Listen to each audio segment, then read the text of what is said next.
Hello student, युवा computer study channel में आपका स्वागत है। हमने जो स्टार्ट किया है वो है सीपीसीटी का फुल सीरीज, जिसमें कि मैंने आपको सॉफ्टवेयर आज ही अपलोड किया हूँ वीडियो सॉफ्टवेयर की। उसमें से 7 में से 6 भाग अपलोड हो चुके हैं। आज वीडियो थोड़ा सी लंबी रहेगी और जो 7वां भाग रहेगा वो पूरा एमएस डॉस के ऊपर रहेगा। किसके ऊपर रहेगा? एमएस डॉस के ऊपर। तो अपन आज एमएस डॉस का पूरा चैप्टर कंप्लीट करेंगे। इसमें इंटरनल कमांड क्या होते हैं, एक्सटर्नल कमांड क्या होती हैं, ठीक है ना। इसको माइक्रोसॉफ्ट कंपनी वालों ने कब खरीदा था, यह कब विकसित हुआ था, ये सिंगल यूजर है या मल्टी यूजर है, टीयूआई है, जीयूआई है, सीयूआई है, सब कुछ अपन क्लियर करेंगे। तो आज मैं इसके मेन पॉइंट बताता हूँ जो सीपीसीटी एग्जाम बेस से आते हैं। तो सबसे पहले करते हैं डॉस। यहाँ पर मैंने लिखा डॉस। पहली चीज, डॉस का फुल फॉर्म क्या है? तो डॉस का फुल फॉर्म क्या है? Disk operating system. क्या है? Disk operating system. अब इसकी थोड़ा सी कहानी सुन लो। किसकी? डॉस की। इसकी कहानी ये है कि सन 1981 के पहले जो भी कंप्यूटर में ऑपरेटिंग सिस्टम चलते थे, केवल केवल कौन सा ऑपरेटिंग सिस्टम चलते थे? डॉस ऑपरेटिंग सिस्टम चलते थे। उसमें होता क्या था कि आपके सामने एक ऐसे डिस्प्ले होती थी। उस डिस्प्ले में ना तो कर्सर होता था, ठीक है, ना ही आइकन होते थे, ना ही टास्क बार होता था, ना ही अपना डेस्कटॉप होता था, ना वॉलपेपर होता है। एक ब्लैक कलर की ऐसी विंडो होती थी और यहाँ पर कर्सर ब्लिंक करता रहता था। इतना होता था डॉस में।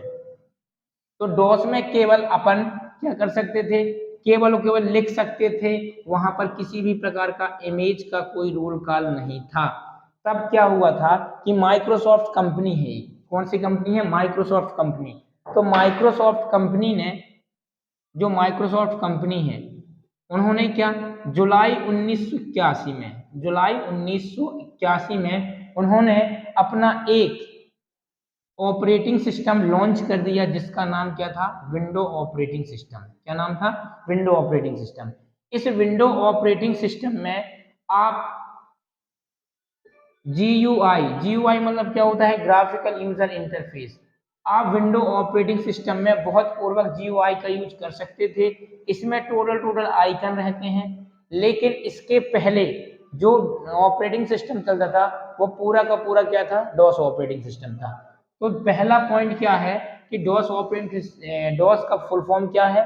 तो डॉस का जो फुल फॉर्म होता है वो डिस्क ऑपरेटिंग सिस्टम होता है। और दूसरा पॉइंट कि जो डॉस था वो पूर्णतः CUI व TUI, CUI और TUI बेस में काम करता था। CUI और TUI बेस में था, मतलब कि इसमें CUI और TUI के बेस में काम करता था। अब ये है क्या चीज? यदि CUI और TUI का पता चल जाए तो काम बन जाए। तो CUI का फुल फॉर्म क्या होता है? Character user interface. Character user interface. और जो TUI होता है वो क्या होता है? Text user interface. Character user interface और टेक्स्ट यूजर इंटरफेस, इनका मतलब होता है कि आप जो भी कंप्यूटर में लिखेंगे वो तो यह करेक्टर हो सकता है सॉरी, या तो वो करेक्टर हो सकता है या तो टेक्स्ट हो सकता है। उसके अलावा आप इसमें किसी प्रकार की इमेज नहीं ला सकते हो। ये चीज का ध्यान रखना। तो डॉस में आपको जो मेन पॉइंट है ये है कि डॉस का फुल फॉर्म क्या है? डिस्क ऑपरेटिंग सिस्टम है। ये CUI और TUI के बेस में काम करता है। और तीसरी चीज, डॉस में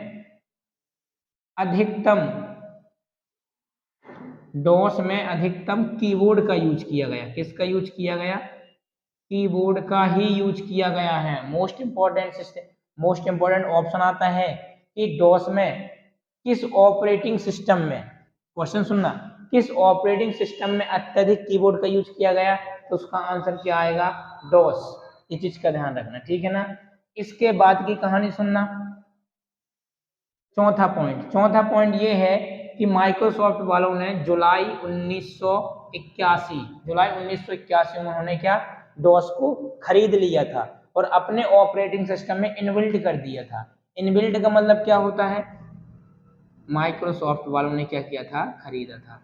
इनबिल्ट का मतलब क्या होता है कि आप कोई भी कंप्यूटर खरीदोगे तो कोई भी कंप्यूटर खरीदने के बाद जब अपन उसमें ऑपरेटिंग सिस्टम डालते हैं, क्या करते हैं, ऑपरेटिंग सिस्टम को इंस्टॉल करते हैं, यदि वो ऑपरेटिंग सिस्टम एमएस ऑफिस का हो, एमएस ऑफिस का हो विंडोज वाला, तो इसमें क्या होता है कि इसमें बाय डिफॉल्ट रूप से डॉस इंस्टॉल होके ही आता है।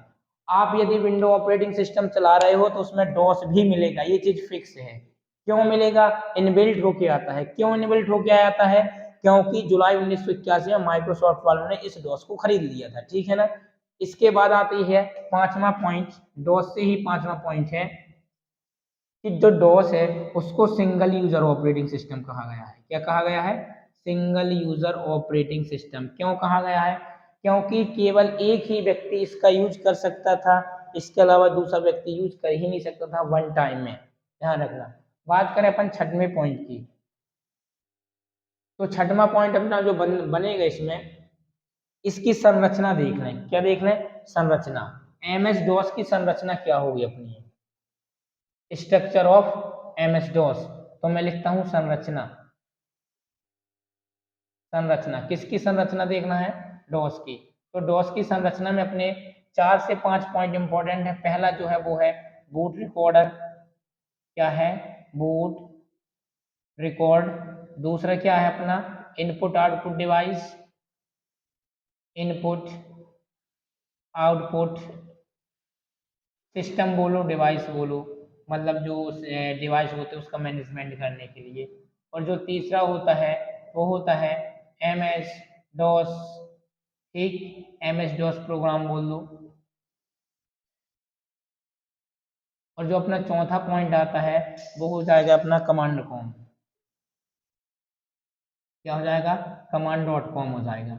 यदि मैं इतनी बात करता हूँ 4 पॉइंट की, इनमें होता क्या है, बूट रिकॉर्ड में क्या होता है, बूट रिकॉर्ड में जब भी आप एमएस ऑफिस बोल सॉरी जब भी आप कंप्यूटर वो ऑन करोगे, है ना, जब भी आप कंप्यूटर ऑन करते हो और यदि आपके सिस्टम में डॉस ऑपरेटिंग सिस्टम है तो क्या होगा कि सबसे पहले ऑपरेटिंग सिस्टम किस में आता है, बूट में आता है। बूटिंग करने के बाद क्या होता है, सिस्टम ऑन होता है।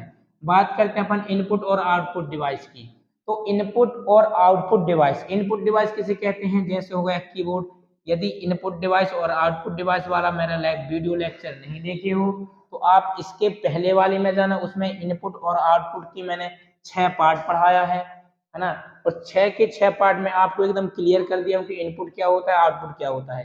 तो वो वाली वीडियो देख लेना, आपको इनपुट और आउटपुट का पूरा भ्रम ही खत्म हो जाएगा, ठीक। इनपुट और आउटपुट सिस्टम में क्या होता है, जो अपन कंप्यूटर को देते हैं वो किस डिवाइस के द्वारा देते हैं, इनपुट डिवाइस के द्वारा। और जो अपन कंप्यूटर से कुछ भी लेते हैं वो किसके द्वारा लेते हैं, आउटपुट डिवाइस के द्वारा। ध्यान रखना, यहाँ पर हो जाएगा आउटपुट और यहाँ पर क्या हो जाएगा, इनपुट हो जाएगा। तो इनको मैनेजमेंट करने का काम कौन करता था, वो करता था डॉस ऑपरेटिंग सिस्टम। तो इनपुट डिवाइस और आउटपुट डिवाइस को मैनेजमेंट कौन करेगा, वो करेगा ऑपरेटिंग सिस्टम। इसी प्रकार मैंने विंडो ऑपरेटिंग सिस्टम में पढ़ा है कि विंडो ऑपरेटिंग सिस्टम के क्या कार्य क्या थे, प्रबंधक क्या था। तो उसमें भी था इनपुट आउटपुट मैनेजमेंट। करता क्या है कि जो इनपुट डिवाइस के द्वारा डेटा को अपन कंप्यूटर में भेजते हैं और कंप्यूटर से जो डेटा लेते हैं वो आउटपुट से लेते हैं और जब भेजते हैं तो इनपुट से भेजते हैं, ध्यान रखना। तो इनपुट डिवाइस और आउटपुट डिवाइस का मैनेजमेंट कौन करता है, ऑपरेटिंग सिस्टम करता है। पहला पॉइंट ये था अपना, दूसरा पॉइंट ये है। तीसरा पॉइंट क्या है, MS DOS program. MS DOS program में होता क्या है, इसमें एक टेबल बनी होती है। क्या बनी होती है, टेबल बनी होती है। तो जो भी अपन फाइल आते हैं, जो भी एप्लीकेशन हुई, फाइल हुई, सब किसी में स्टोर होती हैं, डॉस प्रोग्राम में तो होती हैं। और प्रोग्राम में क्या बताया हूँ कि इंस्ट्रक्शन का समूह क्या होता है, प्रोग्राम होता है। तो सारे इंस्ट्रक्शन बोलो, आप प्रोग्राम बोलो, इंस्ट्रक्शन बोलो या एप्लीकेशन बोलो, सबका मैनेजमेंट कौन करेगा, डॉस ऑपरेटिंग सिस्टम ही करेगा।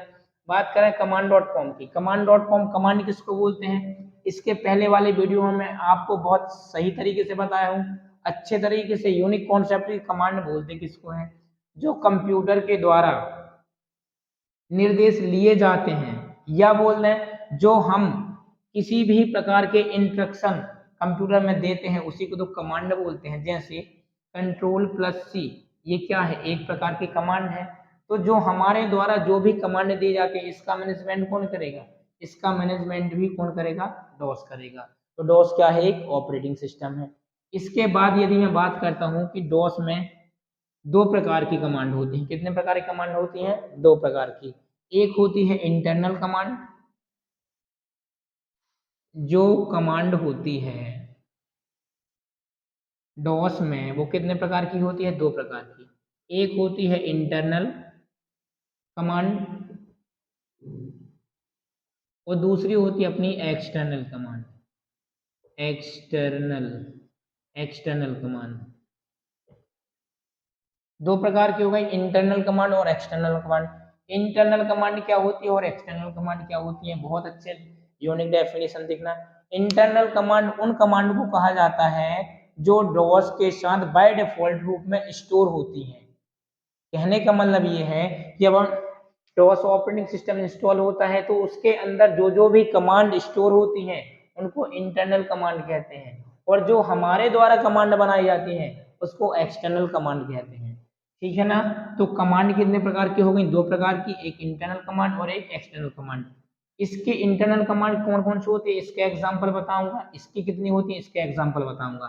तो इतना आप फटाक से स्क्रीनशॉट कर लीजिए क्योंकि ये मोस्ट इंपॉर्टेंट चीज है।